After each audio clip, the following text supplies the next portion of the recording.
Blood pooled on the cracked linoleum of O'Rourke's diner, staining Clara's cheap white sneakers. Outside, police sirens wailed their flashing red lights, bleeding through the fogged glass. She had 10 seconds to hand over the most dangerous man in Boston, or become an accessory to murder. She chose treason. At 2:15 a.m. on a torrential Tuesday, O'Rourke's diner was a sanctuary for the city's forgotten ghosts. Clara Higgins, running on 3 hours of sleep and an unhealthy amount of bitter drip coffee, was wiping down the counter for the 4th time. At 26, her life was a continuous loop of double shifts and mounting panic. Her younger sister Emily was confined to a bed at Massachusetts General Hospital, fighting a failing liver that their non-existent insurance refused to cover. Clara didn't have time for trouble, but trouble didn't care about her schedule. The brass bell above the diner door chimed violently, snapping Clara out of her exhaustion.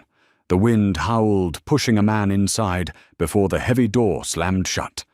He didn't walk, he stumbled. He was tall, dressed in a bespoke charcoal Italian suit that probably cost more than Clara's annual rent.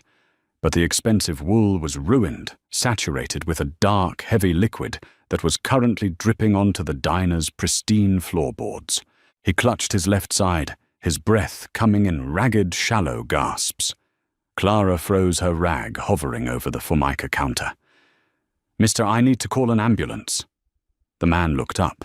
His face was pale, his cheekbones sharp, and his dark eyes were flat, cold, and entirely devoid of panic. He didn't look like a victim. He looked like a predator that had temporarily been backed into a corner.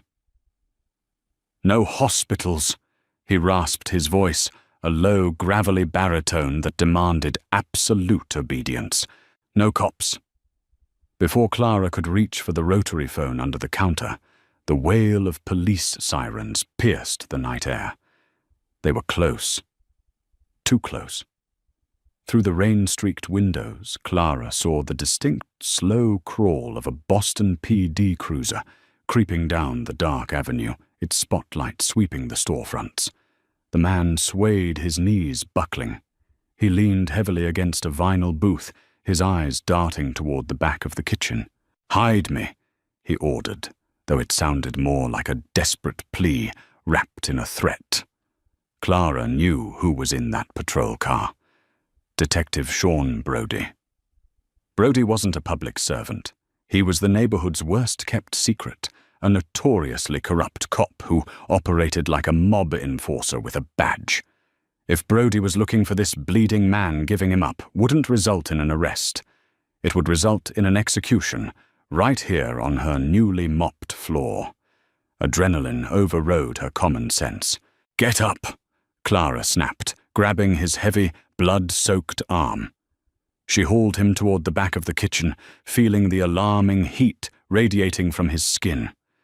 She kicked open the heavy stainless steel door of the walk-in freezer. "Get in," she whispered, shoving him into the freezing darkness among the hanging sides of beef and stacked boxes of frozen fries. "Keep pressure on the wound. Do not make a sound." She slammed the door shut, sprinting back to the front counter.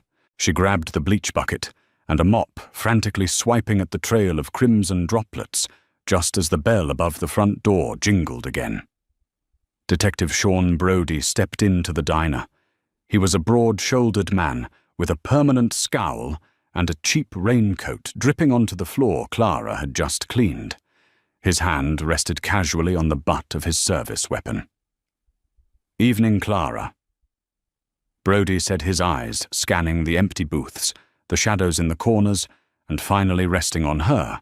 "Detective," Clara replied, forcing her heart rate to slow, keeping her grip on the mop handle loose. "A bit late for coffee, isn't it?" "I'm not here for coffee." Brody stepped closer, the smell of stale cigarettes and cheap cologne rolling off him. "Looking for a guy. Tall, dark coat. Might be leaking." He gestured vaguely to his own side. "You seen anyone blow through here?" Clara met his gaze dead on. Just a drunk guy about 10 minutes ago. Smelled like a brewery. He banged on the glass, but I pointed to the closed sign, and he stumbled down toward the alley on 5th. Brody's eyes narrowed. He stepped behind the counter, an explicit violation of boundaries, and walked toward the kitchen, swinging doors. Clara's breath caught in her throat. "You mind if I take a look, Clara? Just for my own peace of mind." It wasn't a question. Brody pushed into the kitchen. Clara followed close behind her, pulse thundering in her ears. Brody checked the small bathroom, kicked open the pantry door, and then stopped right in front of the walk-in freezer. "He's going to open it," Clara thought, terror icing her veins. "He's going to open it, shoot him, and then shoot me." Brody grabbed the heavy handle. "Careful, detective," Clara said, her voice cutting through the tense silence. "The latch on that is busted. You pull that too hard, it jams. Bill will have my head if the meat thaws because you broke his freezer." Brody paused, looking from the handle to Clara's defiant, tired face. He let go of the metal. "Alley on 5th, you said?" "Yeah. He was dragging his left leg." Brody grunted, adjusting his gun belt. "Keep your doors locked, Clara. Bad people out tonight." He brushed past her, leaving wet footprints on the tile, and exited the diner. Clara stood frozen until she saw the taillights of his cruiser vanish down the street. Only then did she rush to the freezer and yank the door open. The man had collapsed against a stack of crates. His lips were turning blue frost, forming on the expensive wool of his suit. Clara dragged him out into the warmth of the kitchen, grabbing the diner's heavy-duty first aid kit. For the next 30 minutes, under the harsh, fluorescent lights of the prep station, Clara became a battlefield medic. She cut away his shirt, revealing a clean, through-and-through bullet wound just above his hip.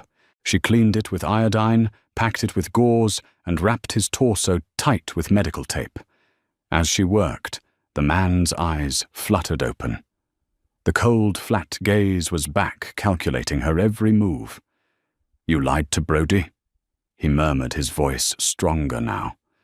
"Brody is a dirty cop. I didn't do it for you," Clara said, defensively tying off the bandage. "I did it because I don't want a murder scene in my kitchen." The man slowly sat up, wincing as his muscles pulled. He reached into his coat pocket with a blood-stained hand, pulling out a sleek, matte black burner phone. He dialed a single number. "It's Dominic. I need a car at O'Rourke's diner. 3 minutes." He hung up and turned his piercing gaze to Clara. "What's your name?" he asked. "Clara." He memorized her face, a silent promise settling in the quiet room. "I don't forget a debt, Clara. And I never leave loose ends." 10 minutes later, a tinted black SUV idled out front. Dominic walked out without another word, melting into the shadows of the Boston night. Clara spent the rest of her shift on her hands and knees, scrubbing away the last traces of the Mafia boss's blood, praying she would never see him again. 4 days passed. The rain stopped, but the dark cloud over Clara's life only grew heavier. Friday morning brought a certified letter from her landlord, Mr. Henderson. Eviction notice, 14 days to vacate. Friday afternoon brought a devastating phone call from Mass General Hospital. Emily's condition was stabilizing, but the hospital administration was demanding a massive copay by the end of the month, or they would be forced to move her to a state-run, underfunded facility. Clara sat at her cramped kitchen table, staring at the crumpled bills. She had exactly $94 in her checking account. The world was crushing her inch by brutal inch. Desperate, she walked to the diner 2 hours before her night shift, planning to beg her boss, Bill, for an advance on her paycheck. But when she pushed through the doors, the diner was dark. Bill wasn't behind the counter. Instead, sitting in the corner booth, the very booth he had bled on 4 nights ago, was Dominic. He was a picture of terrifying perfection. The bloody suit was replaced by a crisp-tailored navy blue ensemble. His hair was impeccably styled, and a gold watch gleamed on his wrist as he stirred a small cup of espresso. A pair of broad-shouldered men in dark suits stood outside by the door, effectively blocking anyone from entering. Clara froze her hand, still on the door handle. "What are you doing here?" "Clara," Dominic said, gesturing to the empty vinyl seat across from him. "Sit." "Where is Bill?" "Bill has retired," Dominic stated calmly, taking a sip of his espresso. He suddenly found himself in possession of a very generous severance package and decided the Florida Keys were calling his name. Clara walked over, slowly sliding into the booth opposite him. Her eyes darted around the empty diner. "You bought the diner." "I bought the building," Dominic corrected. He reached inside his jacket, pulled out a thick manila envelope, and slid it across the table. "Open it." With trembling fingers, Clara undid the clasp and spilled the contents onto the table. There was a deed to the diner transferred to a holding company, but beneath that was a stack of hospital receipts. Stamped in bright red ink across every single one of Emily's astronomical medical bills was a single word: paid. Clara stopped breathing. She stared at the numbers, tens of thousands of dollars completely wiped out. Underneath the medical receipts was a property deed for her dilapidated apartment building in South Boston. "What is this?" Clara whispered, her voice shaking with a dangerous mixture of relief and absolute terror. "A debt repaid," Dominic said smoothly. "Your sister's medical care is fully funded for the next 10 years. She's being moved to a private VIP suite on the top floor of Mass General as we speak. As for your apartment building, it is now owned by Russo Holdings. Mr. Henderson was highly motivated to sell this morning." Clara pushed the papers back across the table. "I can't take this. I patched up a gunshot wound. I didn't save the president. You don't just buy a person's entire life." Dominic's demeanor shifted. The calm, sophisticated facade dropped, revealing the ruthless apex predator beneath. He leaned forward, bracing his forearms on the table, closing the distance between them. "I am Dominic Castellano." He said the name, hitting the air like a physical weight. Clara gasped. "Castellano, the head of the most powerful crime syndicate in New England. And I didn't buy your life, Clara, out of the goodness of my heart. I bought it because you are currently a massive liability."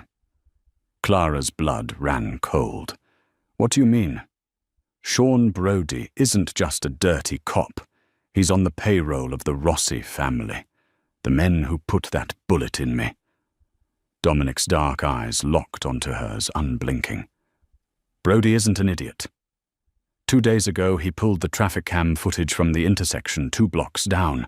He saw my SUV pull away from this diner exactly 12 minutes after he walked out." Clara felt the color drain from her face. "He knows I lied." "He knows you aided Dominic Castellano," Dominic corrected softly, "which means, in the eyes of the Rossi family, you are now one of my operatives. They went to your landlord this morning to pressure him into kicking you out, making you vulnerable on the streets. I bought the building to stop it. They were going to leverage your sister at the hospital. I paid the board to secure her under private guard." Clara's hands began to shake.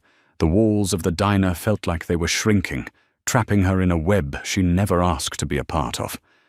"I'm just a waitress," she choked out. "I don't know anything about you or the Rosses. Just leave me alone and tell them I have nothing to do with this." In my world, Clara Innocence is not a shield. It's a target. Dominic stood up, buttoning his suit jacket. "You saved my life. I protect what's mine. And right now, whether you like it or not, your life belongs to me. You aren't going back to that apartment. You're coming with me. I'm not going anywhere with a Mafia boss," Clara shouted, sliding out of the booth and backing toward the kitchen. Before Dominic could respond, the sickening screech of tires echoed from the street outside. Dominic's head snapped toward the window. "Get down! he roared. He lunged across the aisle, tackling Clara to the floor, just as the deafening roar of automatic gunfire erupted. The diner's massive front windows shattered into a million jagged pieces, glass raining down on them like deadly hail. Bullets tore through the vinyl booths, shredded the Formica counter, and exploded the espresso machine into a cloud of hissing steam and shrapnel. Clara screamed, covering her head, as Dominic shielded her body with his own, the heavy weight of the mob boss pressing her into the floorboards as the diner was torn to shreds around them. The debt wasn't just repaid, it had just dragged her straight into a war. The acrid scent of sulfur and pulverized plaster choked the air, replacing the comforting aroma of roasted coffee beans. Clara coughed, her ears ringing with a high-pitched whine as the barrage of bullets finally ceased. The diner was unrecognizable, a graveyard of shattered glass, splintered wood, and leaking syrup. Dominic didn't hesitate. He hoisted Clara off the floor by her waist, his grip bruising but secure. "Move!" he barked, shoving her toward the swinging kitchen doors. They scrambled through the prep area, slipping on a mixture of fry oil and dishwater, and burst out the heavy steel back door into the rain-slicked alleyway. An idling matte-black armored Mercedes-Benz was waiting, its rear door thrown open by a mountain of a man wearing a tactical vest over a tailored suit. "Get in," Dominic ordered, practically throwing Clara onto the plush leather seats before diving in after her. "Go Finn." Tobin Bridge, then the Western Safe House, Dominic commanded. The massive V12 engine roared to life, and the heavily armored vehicle tore out of the alley, leaving the wailing police sirens of Boston far behind them. Clara sat trembling in the corner of the spacious back seat, her knees pulled to her chest. Her uniform was torn, her hands scraped and bleeding, and her mind was a fragmented mess of terror and disbelief. She looked at Dominic. He was brushing glass shards from his lapel, his face a mask of absolute, chilling composure. "They destroyed my workplace," Clara whispered, the shock finally giving way to a boiling, uncharacteristic rage. "They tried to kill me." Dominic met her eyes. "They tried to kill me, Clara. You were simply collateral damage. The Rossi family is desperate. Leo Rossi has been losing territory for 6 months, and this is his final violent thrashing before he drowns." "How did they know we were there?" Clara demanded, her voice gaining strength. "You said you bought the building this morning. You said my sister is under private guard with Dr. Richard O'Keefe at Mass General. You have unlimited resources, yet they just drove up and shot the place to pieces. Someone tipped them off." Dominic's eyes narrowed slightly, a glimmer of genuine respect flashing in his dark irises.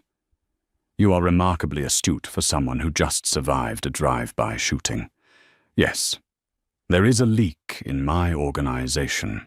30 minutes later, the Mercedes passed through a pair of colossal, wrought-iron gates, winding up a long, tree-lined driveway to a sprawling, fortress-like estate in the secluded woods of Weston. Armed guards patrolled the perimeter, with imposing assault rifles, their faces hidden behind tactical masks. Inside the mansion was a masterclass in modern luxury and cold, calculated security. Clara was led into a cavernous study lined with mahogany bookshelves and a massive array of surveillance monitors. Waiting for them were 3 men, all dressed in varying shades of expensive Italian wool. "Dominic." The oldest of the 3 stepped forward. He had silver hair, a sharp nose, and a deeply lined face. "We heard the police scanner. Are you hit?" "I'm fine, Arthur," Dominic said, coldly, walking to a crystal decanter on the desk and pouring himself a dark amber liquid. "But the Rossis knew exactly where I was. Again." Arthur shook his head, feigning outrage. "It's a disaster. We need to go to ground. We need to move you to the compound in Montreal until we can root out the rat." Clara stood by the doorway, her keen eyes scanning the room. As a waitress who had spent 8 years surviving on tips, her entire livelihood depended on reading, people noticing the nervous tics of a bad tipper, recognizing the subtle shift in a customer's mood, remembering faces, orders, and names with photographic precision. She stared at Arthur. There was something intensely familiar about the way he stood, the way he adjusted the cuffs of his shirt. Her mind flashed back to O'Rourke's diner 2 weeks ago. A quiet Tuesday afternoon. "It's you," Clara said. The room went dead silent. 4 pairs of highly dangerous eyes snapped to the exhausted waitress in the torn uniform. Dominic slowly lowered his glass. "What did you say, Clara?"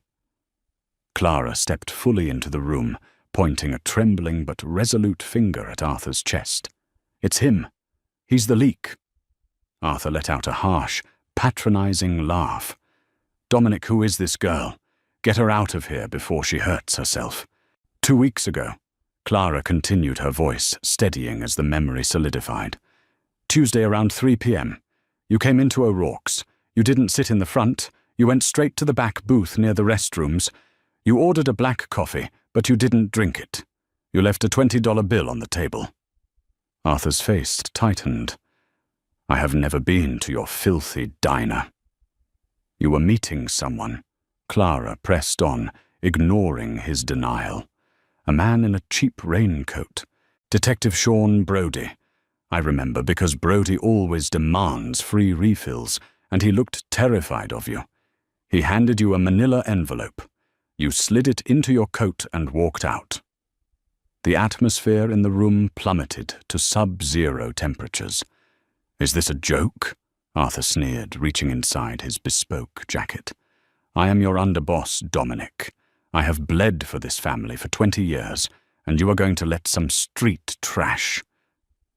Dominic moved with a speed that defied his large frame. Before Arthur's hand could even grasp the grip of his concealed weapon, Dominic had crossed the room, drawn his own customized Kimber 1911, and fired a single, deafening shot. Arthur screamed, collapsing to his knees, as blood erupted from his right shoulder, effectively destroying the joint and sending his weapon clattering onto the Persian rug. "You forget, Arthur," Dominic said softly, standing over the bleeding traitor. "Clara is the one who saved my life. You are the one who sold it, and I trust her word over your 20 years of treason." Dominic looked back at Clara. The fear in her eyes was gone, replaced by a quiet, shocking vindication. The underestimated invisible waitress had just dismantled the highest-ranking traitor in the New England underworld. "Tie him to the chair," Dominic ordered the other 2 stunned men. "He's going to make a phone call to Leo Rossi, and then we are going to end this war tonight." Midnight draped the Boston harbor in a suffocating layer of fog. Commonwealth Pier was an industrial wasteland of rusted shipping containers and towering steel cranes, the air thick with the smell of brine and decaying fish. Deep within the labyrinth of metal boxes, a black town car pulled to a halt. Leo Rossi, a stout, arrogant man with a penchant for flashy jewelry and unnecessary cruelty, stepped out. He was flanked by 6 heavily armed enforcers. Leo checked his gold Rolex, a smug grin spreading across his face. Arthur had called an hour ago, claiming he had successfully incapacitated Dominic Castellano and was holding him at the pier for Leo to deliver the final killing blow. "Let's get this over with," Leo grumbled, pulling a silver-plated revolver from his waistband. "I want to be in bed by 2. He strutted into the open clearing between the shipping containers. In the center, illuminated by a single harsh halogen work light, sat a figure bound to a wooden chair with a burlap sack over their head. "Well, well, well," Leo taunted, his voice echoing off the corrugated steel. "The great Dominic Castellano, reduced to a shivering dog. Take the hood off." One of Leo's men stepped forward and yanked the burlap sack away. Leo's grin vanished instantly. It wasn't Dominic.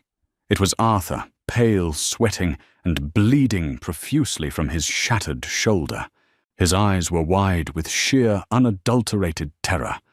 He had an explosive device strapped tightly to his chest, a small red light blinking rhythmically in the gloom. "Leo," Arthur sobbed, his voice cracking. "It's a trap." Before Leo could issue a command, the heavy steel doors of the surrounding shipping containers slammed open with a synchronized, deafening crash. Blinding tactical floodlights erupted from every angle, completely blinding Leo and his men. Dozens of laser sights cut through the fog, painting red dots across the chests and foreheads of the Rossi enforcers. From the shadows, Dominic emerged, stepping into the edge of the light. He looked like an avenging Grim Reaper, impeccably dressed in a tailored black overcoat. "Drop the weapons," Dominic commanded, his voice magnified by the sheer acoustics of the shipping yard. "Or you all die where you stand." The enforcers, realizing they were drastically outgunned, immediately dropped their firearms, raising their hands in surrender. Leo stood frozen, his silver revolver suddenly feeling incredibly heavy. "You think you won, Castellano?" Leo spat, though his voice trembled. "You kill me, the commission in New York will have your head. I have millions in the State Street Corporation offshore accounts. I have the judges, the politicians. You take me out, my empire will crush you. Your empire." Dominic laughed, a dry, hollow sound. He pulled a sleek tablet from his coat and tossed it onto the wet pavement at Leo's feet. "Pick it up," Dominic ordered. Leo slowly bent down and picked up the illuminated screen. His eyes widened in horror as he stared at the banking applications, the encrypted ledgers, and the offshore holding accounts. Every single balance read 0. "While you were driving here, Leo," Dominic explained coldly, "I had my cyber division liquidate every asset your family owns. The money has been permanently rerouted through a dozen shell companies and donated to various charities under anonymous names. Furthermore, the extensive blackmail files Detective Brody was holding for you, they were just anonymously emailed to the FBI, the IRS, and the Boston Globe." Leo fell to his knees, the tablet slipping from his grasp. In less than an hour, Dominic hadn't just defeated him. He had completely erased the Rossi family from existence. It was absolute, crushing karma. "You're nothing now, Leo," Dominic said quietly. "Just a broke, corrupt old man, with a federal indictment waiting for you at dawn. I'm not going to kill you. I'm going to let you live out the rest of your miserable, pathetic life in a federal penitentiary." Dominic turned his back on his broken enemy, walking away as his men moved in to secure the prisoners. Back at the Western estate, Clara was standing on the expansive balcony overlooking the dark, sprawling forests of Massachusetts. The rain had stopped, and the clouds were parting to reveal the sharp, cold light of the moon. She heard the heavy oak doors of the study open and close.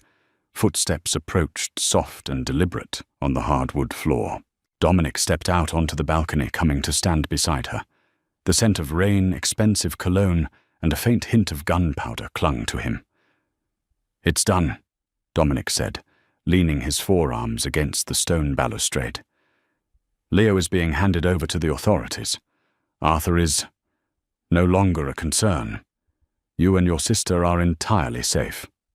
Clara stared out at the tree line. A week ago, her biggest concern was whether she could afford generic brand coffee and keep the electricity running. Tonight, she had orchestrated the downfall of a Mafia underboss and stood beside the most powerful man on the East Coast. "What happens now?" Clara asked, her voice steady. Dominic turned to fully face her. He reached out his large, scarred hand, gently brushing a stray lock of hair behind her ear. The touch was surprisingly tender, a stark contrast to the violence he commanded. "I have arranged a new identity for you, and Emily if you want it." Dominic said, his dark eyes searching hers. A beautiful house in Geneva. Millions in a secure trust fund. You can walk away tonight, and you will never see me or this life again. You have earned your freedom, Clara. Clara looked at the man who had bought her sister's life, shielded her body with his own in a rain of bullets, and respected her intelligence enough to let her dismantle his enemies. She thought about her old life, the constant fear, the disrespect, the crushing weight of poverty. She looked down at the sprawling estate, the armed guards, the untouchable empire. Then she looked back up into Dominic's eyes, seeing the raw, unspoken plea hidden behind his stoic mask. He didn't want her to go.